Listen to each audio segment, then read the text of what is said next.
In the southwestern edge of the desert, when an old Indian chief called the young braves to the campfire.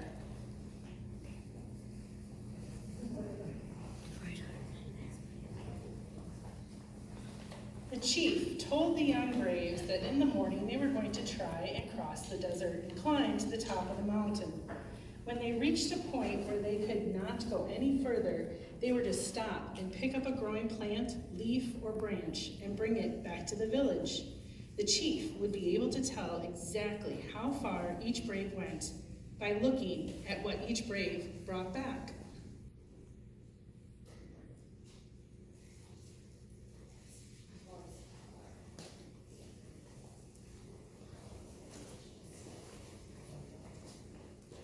The chief awoke before the sun was up, only to find that the braves had already left the camp. So the chief went to the edge of the village and looked across the moonlit desert. Much to the chief's surprise, silhouetted in the moonlight, there was a figure coming towards camp. It was one of the youngest braves. As he entered the village, the chief noticed that he was carrying a piece of cactus. The chief remarked, "This year you made it as far as the desert, but next year you will make it even further. I am proud of you." This brave reminds us of the bobcat cub, who has just started the scouting adventure.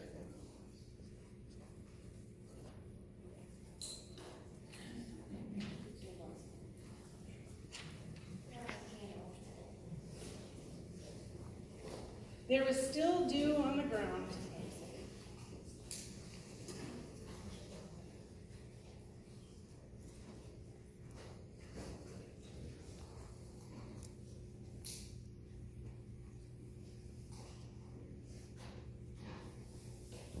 There was still dew on the ground in the village, and shafts of sunlight were starting to form in the east, when the chief noticed yet another figure coming across the desert.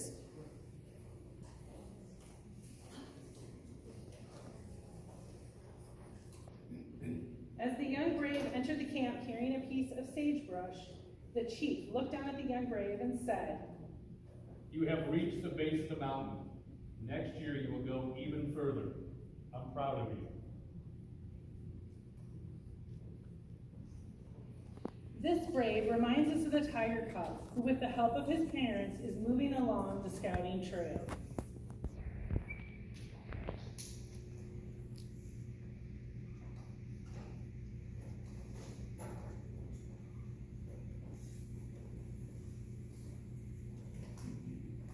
It is now mid-morning,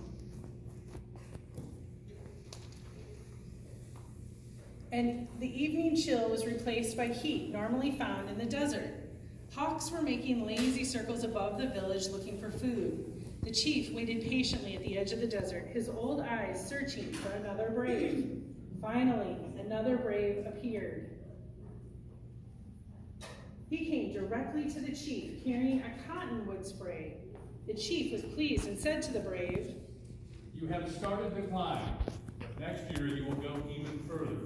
I'm proud of you." This brave reminds us of the wolf cub.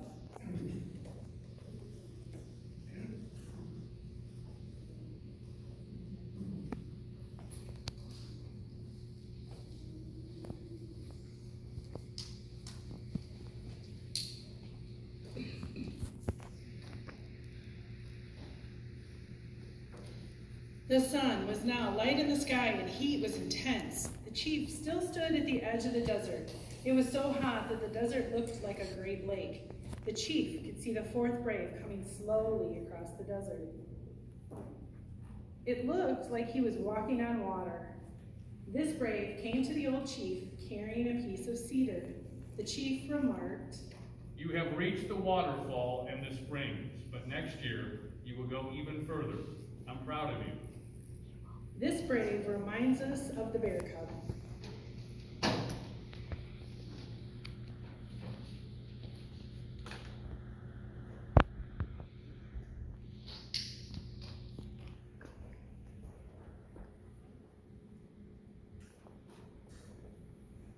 It was now late in the day. The sun was painting purple shadows in the village. The sky was golden red from the setting sun. The campfires were set, and the children were being readied for sleep. The chief was standing almost in the same spot that he started the day, patiently waiting. Eventually, the fifth brave came slowly into the village, carrying a piece of pine branch. The chief spoke to the young brave, saying, You have almost reached the top of the mountain. Next year you will go all the way. I'm proud of you. This brave reminds us of the Webelos Scout.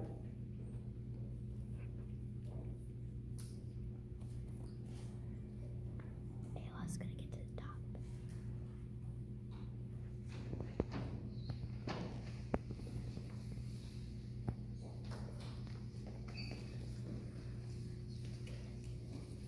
Darkness is now settled over the village, and there was a chill in the air. The campfires were fading to just a glow. The chief continued to wait, his keen eye piercing the night for a sign. In the distance, a coyote howled with the rising moon. All was quiet.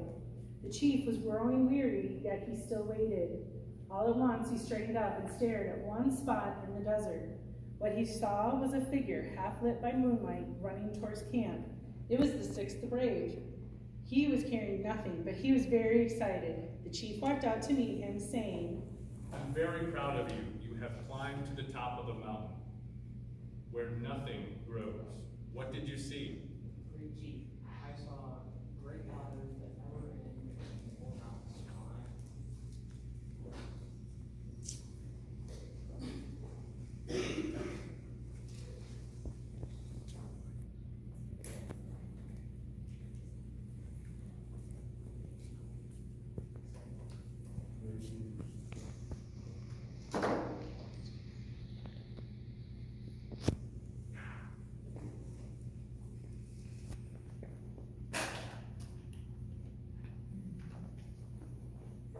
Those mountains that he saw are more challenges that await you in life and in your scouting adventure. Tonight, we are going to recognize the Webelos that have earned their arrow of light. As your names are read, will each of you come forward with your parents?